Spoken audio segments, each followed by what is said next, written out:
Ассалаумағалейкум ағайын. Қоғамның ең маңызды және кіші бөлігі ол отбасы. Үнемшіл адам тиыннан теңге құрайды дейді. Ал ысырапшыл адам қанша табыс тапқанымен тақырға отырады дейді. Міне бүгінгі біздің бағдарламамыз отбасында бюджетті тиімді жұмсау әдісі болмақ. Отбасы бюджеті дегеніміз ол екі жақты келісім арқылы шығыс пен кірісті есептей отырып жасалатын жоспар. Ардақты пайғамбарымыз Мұхаммед саллаллаху алейхи вассалам ер кісі өз отбасының бақташысы. Сондықтан ол қол астындағыларға жауапты деген екен. Осыған қарап отбасы мүшелерінің өзара міндеттерін исламда анық көрсете білген.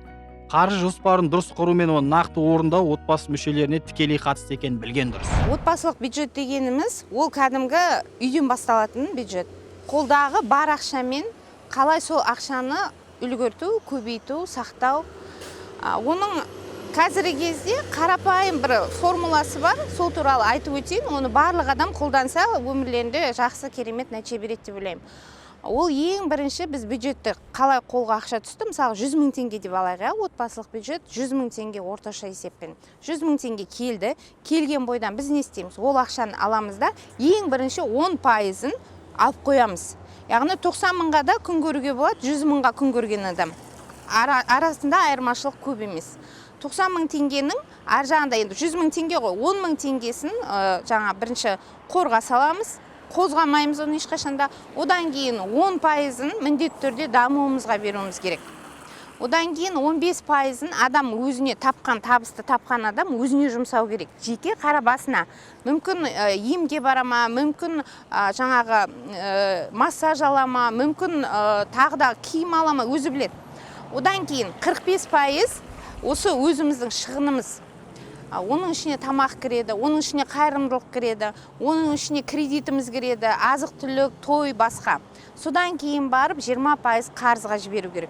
Қарызға ол кәдімгі қолдап алған қарыздар болады ғой. Айлықтан айлыққа қиналып қалған кезде қолдап алатын. Сол қарызды 20%-ын төлеу керек. Бұл жерде де былай қарағанда нақты психология. Отбасылық бюджетті қалыпқа келтіру бұл шағын мемлекеттің экономикалық жағдайын реттегенмен тең. Ол үшін алатын жалақыңызды немесе қосымша қаржы көзін тиімді пайдаланыңыз. Мысалға жазып жүру керек, жазбаса ойша мен мына алдым, мынаны мүмкін келесі айда алмағаным дұрыс шығар. Онсыз да жаңағы келет ретке келтіруге болады. Мына киімді алдым, мүмкін ана киімді алмауым керек шығар. Міне сол кезде адам өзінің келген бюджетіне ие болады, басқара алады. Көп адамдардың қателігі, мен егер миллион тапсам, сол кезде менің жағдайым керемет болып кетеді дейді. Енді қараңыз, заңдылық бар. Миллион тапқан адам 100 мың теңге тауып, миллион теңге қарыз болып жүргенде, миллион тапқан адам 10 миллион теңге қарыз болады. Көрдіңіздер ме?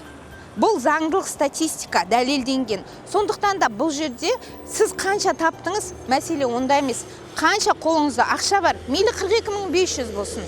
Қолыңызда бар бюджетпен соны басқару. Ең басты мақсат сол. Ер адам үйдің асыраушысы, бірақ оны жаратып бәріне жеткізуші отанасы. Себебі базардағы азық-түлік бағасы, коммуналдық төлем, тұрмыстық заттар, баланың киімі мен оқу құралына жұмсалатын қаржыны әйел адам жақсы біледі және орнымен жұмсайды. Осы орайда ақша кімде, билік сонда, немесе кімнің табысы көп, сол бюджетті басқарады деген жаңсақ пікірден аулақ болған жөн. Билік біреу басқарғанда, ана басқарғанда, ол не үшін керек? Кімге керек ол? Былай қарағанда.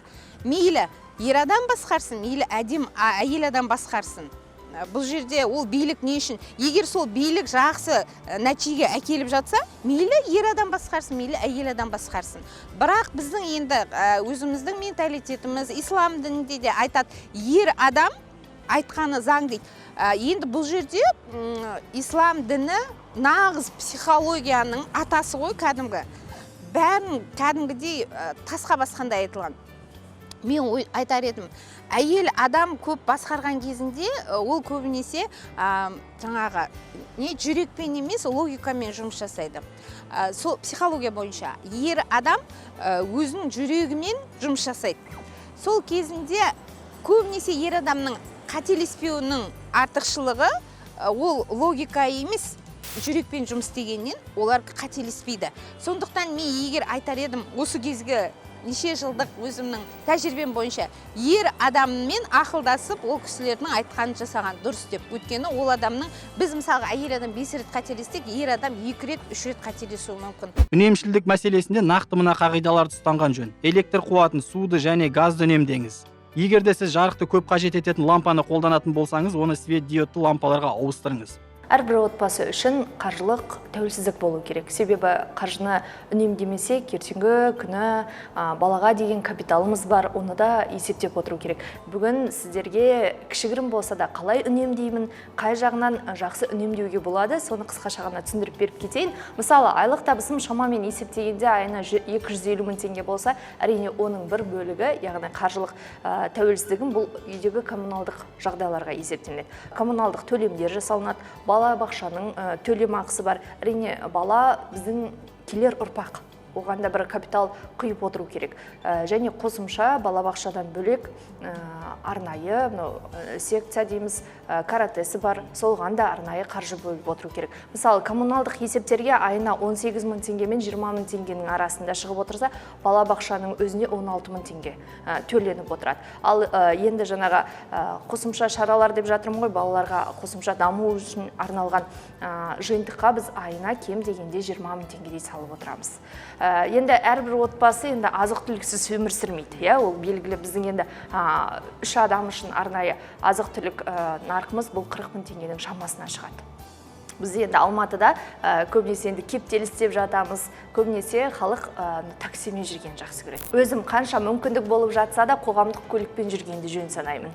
Айына 7200 теңге арнайы жол жүру ақысын сатып ала отырып, ақшаның біраз экономдаймын. Өйткені бір жерден екінші жерге жету үшін де бір шама ақша жұмсаудың орнын мен осы қоғамдық көлікпен жүру деп есептеймін.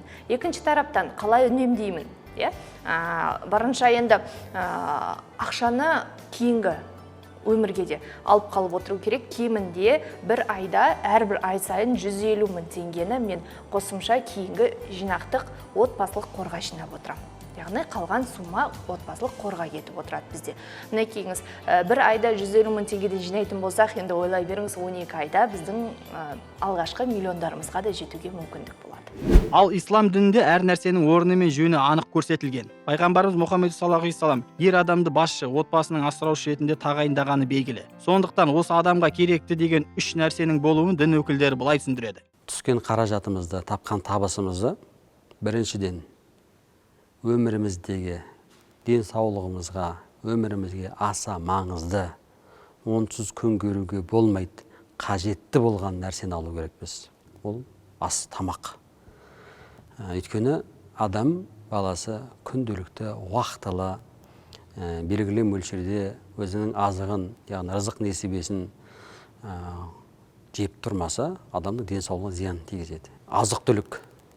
Ол онсыз күн көру мүмкін емес. Азық-түлік алмасан, ол адам аштықтан зардап шегуі мүмкін. Адам онсыз да күн көре алмайды. Ол киім-кешек. Киім керек. Яғни жылы болатын, өзінің денесіне қажетті, яғни тіпті аса бір маңызды емес, брендті киімдер емес, жылы өзіне қажетті болған киімдерді алу, отбасына, бала-шағасына. Үшінші ол баспана. Яғни адамның өмірінде аса қажетті болған нәрсе осы 3 нәрсе. Балаңыздың есі кіріп, ақшаны қолға ұстағаннан бастап, ол ақшаны ешқандай жасқанбай, тиімді жұмсау арқылы көбейтуді үйреткен жөн. Себебі кішкентай баланың есте сақтау қабілеті жоғары болады. Ол балаға қандай тәрбие берсеңіз, өскенде сол жолға түсіп, сіздің берген ақыл кеңесіңізді міндетті түрде орындауға тырысады. Бала ақшаны не екенін білгеннен бастап айтылу керек. Одан кейін ең бірінші ақшаны көп табу емес, қолыңдағы ақшаны үлгірт. Міне, бірінші сол. Содан кейін барып сол ақшаны көбейт. Неге біз бай болғымыз келмейді? Себебі ертеңіне қараңызшы, Асан мен Үсен, Үсен керемет бала болған, кедей болған, сол керемет жан. Жаңа Асан деген ол жалқау болған, ақшасы көп бай болған. Сондықтан біз түп санамызбен подсознательно дейді, бай болғымыз келмейді. Мейлі, мысалға жаңағы психологияда айтады, түп сана, подсознание 7-12 жасқа дейін жабылып қалады. Сонда біз сол қазір мысалы 45-те болсын, 50-де болсын, адам сол бала кездегі психологиясымен қалады да, бәрібір жаман болғысы келмейді, жақсы көрінгісі келеді. Сондықтан да ең көп осы кедергі болатын, бай болғысы келмейді, бірақ ақша табу керек. Ақша табу керек, көп табу керек, көп әрекет жасалады. Бизнесте ашар, басқа да жұмыс жасар, басқа ақша көп табады, бірақ сонда да байымайды. Неге? Бірінші жаңағы өзіміздің сенімдеріміз, бай болуға болмайды, ол деген жаман бала. Айналамыздағы адамдардың бәріміз ортақ болуымыз керек деген сияқты қате пікір. Одан кейін екінші қолымыздағы ақшаны үлгерте алмайтындығымыз.